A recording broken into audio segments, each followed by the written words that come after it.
எப்படி ஏசப்பா எப்படி மோசே கிட்ட பேசினாரு, அது வனாந்திரத்துல பேசினாருன்றதுதான் இந்த ஸ்கிட் ஆரம்பம்.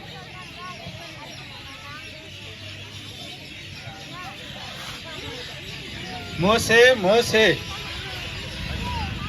இதோ அடியே, உன் பாதரட்சியை கலட்டி போடு. இந்த பூமி பரிசுத்த பூமி.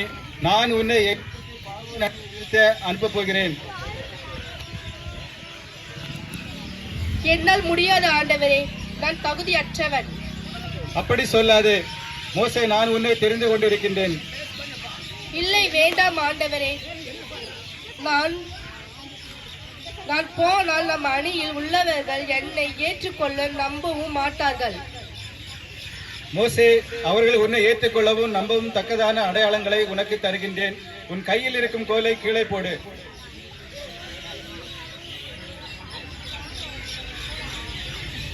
ஆண்டவர், இது பாம்பாக மாறிவிட்டது.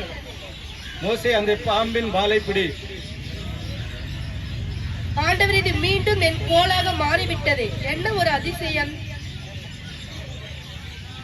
அது மட்டுமல்ல மோசே, உன் கையை உன் மடியில் போடு.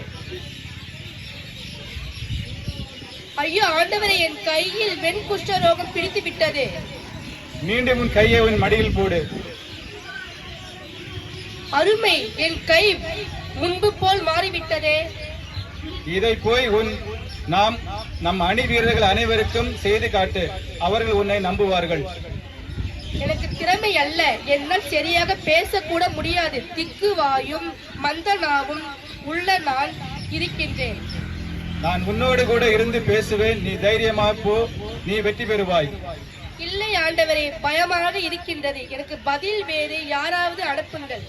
நீ போகத்தான் வேண்டும். உனக்காக நான் உதவி செய்கிறேன். உன் சகோதரன் ஆரோனை நான் உனக்கு கூட அனுப்புகிறேன். அவன் உனக்கு துணையாகவும் உனக்கு வாயாகவும் இருப்பான்.